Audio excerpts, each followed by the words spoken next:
Hey everyone, welcome back to the Triathlon Weekly News Roundup presented by TheFeed.com.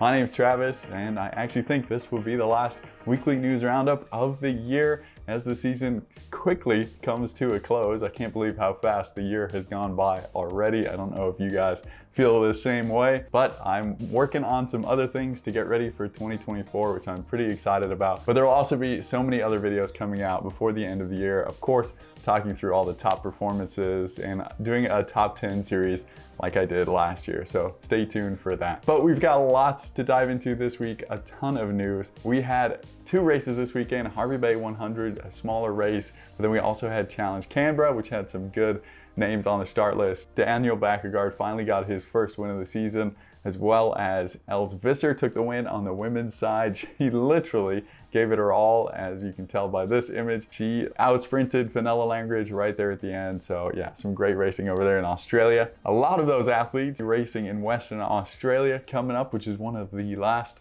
4 Ironman races about to take place. We've got 70.3 Indian Wells this weekend with Western Australia. And then we've also got Taupo and Bahrain. It's Western Australia, like I said, lots from that Challenge Canberra race. It looks like, to me, it's gonna be between 3 main athletes on the men's and the women's side. On the men's side, I'm really looking at Steve McKenna and Sam Appleton to take on Daniel Bækkegård. Matt Burton's there as well. He's also really good, especially on the bike. But yeah, I think that is going to be a cracker of a race. Kicking off on Sunday in Australia, so for Saturday for a lot of us. But yeah, my guess, I'm going to go with Steve McKenna on this one. And then on the women's side, Elisa Norden will take on Fenella Langridge and Els Visser, who raced this last weekend. And that would be my pick for the women's race. Although Els looks really strong and she's really fired up and motivated by racing right now. And yeah, I think it could be between those two. Let me know your picks for that race down below. But then we've also got 70.3 Indian Wells, which is a huge start list for the men's side especially. And we've got tons of big names mixed in there and some ones that could be some real dark horses. We've got the likes of Ben Canute, Sam Long, Trevor Foley, Jackson Laundry, but we've also got the likes of Matt McElroy and 2 Norwegians, Kasper Storms and Vettel Thorn, who are coached by Mikael Eden and the Norwegian Federation, so they could be really good. But yeah, it's gonna be so interesting, especially on the swim. Keep an eye out on that. This was the race last year where Lionel had the panic attack, and it is gonna be blazing fast this year with those names we've got on the list, including the likes of Mark Dubrick. And to me, that is really what's gonna make a difference in this race. Can they get enough of a gap on the likes of Sam Long and Jackson Laundry, who have been performing so well at these North American races? The run course is super hard there, so in my opinion, that suits guys like Matt McElroy, who's a really good runner. But then over to the women's side, where it's not as stacked, but it's still got an interesting dynamic. Tamara Jewett is the clear favorite, but the likes of Jackie Herring and Leslie Smith will be trying to keep her at bay. But then there's also the Norwegian Solveig Lovseth, who is also trained part of that Norwegian Federation, and she's a short course athlete who's getting better and better, but also 2 times Commonwealth gold medalist Jodie Stimson is back racing, and you'll remember her from a Clash race not so long ago that she won, so keep an eye out for her. And then finally, one quick shout out to a guest I had on the podcast, a good friend of mine, Debbie Eckhouse, who's racing her first pro race. She actually told me she's feeling confident enough that she might bike the same time that Paula Finley did there last year if everything goes well. As someone who constantly gets dropped by her, I would keep an eye out on her in that race. But like I said, there was 2 other 70.3s coming up the following weekend. We've just got the start list for those, and they include at Taupo, Javier Gomez and Braden Curry going head to head. And then in Bahrain, that list is stacked. We've got the likes of Alistair Brownlee, Martin Van Riel coming back at it, Henry Skuman and Max Stapley. Max Stapley just won Laguna Phuket. Martin Van Riel just won in Brazil. That one is gonna be a cracker of a race. But yeah, after these 2 races, that's pretty much the season done, and that means the standings and the payouts from the PTO have pretty much been set. This is how the prize money breaks down. Blumenfeld and Ann Howe taking those #1 spots, so they take home the $100,000 each. But let me know what you guys think of this. They changed it up a little bit last year, so only the top 50 get paid. I kind of liked how they had it before, the top 100 get paid, but I can see why they did it. Do you think it's going to change again next year? They changed it up a lot this year, and I think it worked a lot better personally it makes a lot more sense to me. But yeah, I do have a hunch that they might change it up again next year. So it'll be interesting to see if that does happen. Two of the athletes that stood out to me on the rankings that I was surprised about was Chelsea Sodaro now finishing in the top 10 for the women, and then also Patrick Lange all the way back in 10th place. I thought he would finish a little bit higher up, but if you have any more surprises on there, let me know down below. And then I also asked this question of my podcast guests this week in the Daily Tri award show that I did on there. If you haven't seen that, make sure you go check it out. But I asked them because I think a lot of short course athletes are going to start racing more middle distance races like we've seen Martin Van Riel and Hayden Wilde doing after the Olympics this next year. And do you think they're going to break into that top 10? Do you think they're going to change up these rankings? I certainly think so. One of my guests disagreed with me. But yeah, I think it'll be interesting to see, especially with 70.3 Worlds being in December. I think a few of them will try and grab a spot to that, and that means they could do one other PTO race as a wild card, and then maybe one other 70.3 race. And yeah, it'll be interesting to see how that turns out. So let me know down below. But then not everybody knows this, but Challenge also has their own series and standings. They called it the Challenge World Bonus, which has 125 grand on the line throughout this year. So it's actually very similar to what Ironman will be doing with their Pro Series next year. And the winner of that on the men's side was Mathis Margerier, who picked up the 25 grand. He's had a crazy season, so he'll be happy with that. And then Magna Nuaut on the women's side, she took home the top prize there. Okay, and now we're on to the news, and this one stood out to me this morning after watching this video where Kristian Blummenfelt summed up his 2023 season. He said it was just an okay season. So it's been an okay year, interesting one, but I wouldn't say that I've been performing super well. He said he was just juggling a little bit too much with the PTO races and the short course racing. He didn't have his flow in training, and then he also had a bad winter with some sicknesses. But this year coming up, he's going to target 3 main races. Those are all short course in Abu Dhabi, Yokohama, and Cagliari. So he's doing it completely different. And then I also saw in an article by Tri 24/7, which referenced a Norwegian article. And when translated, it said that Kristian Blummenfelt's testing right now is higher than it was coming into Tokyo. And that was regarding his oxygen uptake. So that's a pretty good sign for him getting ready for those races next year and trying to win that gold medal. What do you guys think? Do those testing numbers really matter? Is it all about that race day? Do you think he's got it in him to run what he thinks is going to have to be a 28:40 to win that race, which is just mind-blowing? But yeah, it just found that really fascinating that he said it was an okay season. And yeah, this guy really just wants to win. That's all he wants to do. But then moving on from there to another piece of cool news, and this was coming out of Challenge Roth. They released a press statement saying that they reached over double what they reached in previous years. They reached 324 million people with their race, which is just mind-boggling. And it went out on 11,265 channels.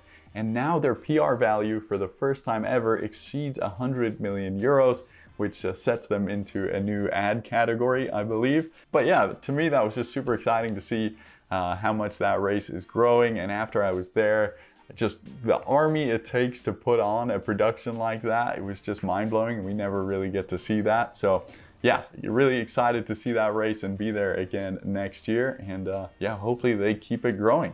But then speaking of the sport growing, another really interesting article coming out of Tri 24/7 and how Sky Bet is going to be looking at offering triathlon more in the future after they had a tenfold increase in what they usually do with the Women's Ironman World Championships.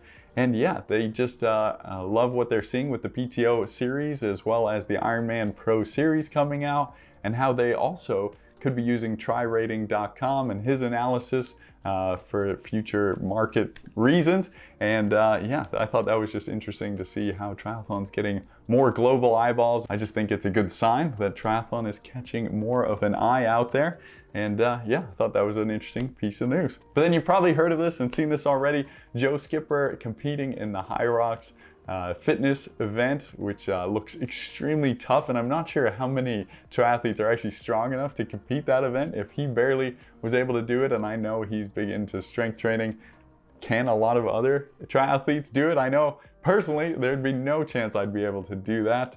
But yeah, it looked really fun, and it was good to see him doing it following his health scare earlier in the month. So yeah, good for him. And I saw a comment on there saying Joe should challenge Lionel to a Hyrox event, and I would totally love to see that. So I hope Joe pays attention to that comment. But then another triathlete competing in something outside of triathlon was Hugo Milner, who I reported on winning a short course race not so long ago. He won a large cross-country race running at 28:38 for the 9.8 kilometer course. He won it by 24 seconds in the end. He actually comes from running and went into triathlon, so he went back to running for this race, and he is one you have to watch in the future. But then thinking about going the other way is Georgia Taylor Brown, who said in the Super League interview, which you might have heard about, where she opened up about a lot of things, that she actually might consider going to cycling, pro cycling, after triathlon, which I think would be really interesting to see. We've seen it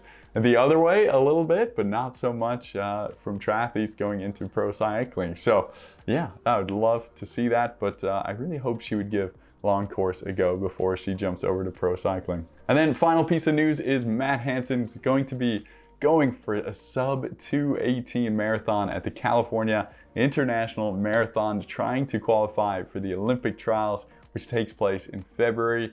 That motivational video he put up with Human Go was just amazing. He said, if you achieve all of your goals, you're afraid of setting real goals. This Sunday, I'm attempting something that even talking about makes me nervous and uncomfortable. He couldn't be more excited for it. So that should be really interesting to see if he breaks that 2:18. But that leads me perfectly into the article of the week, because Triathlon just released the best marathon PRs of triathletes, which is really interesting if you want to compare how his time, whatever he gets, compares with some of the fastest triathletes' marathons. Greg Billington currently has the record with 2:16:41, but he had retired from triathlon when he did that. But another triathlete who hadn't retired was Stefan Justus, who ran the Frankfurt Marathon in 2:18:44.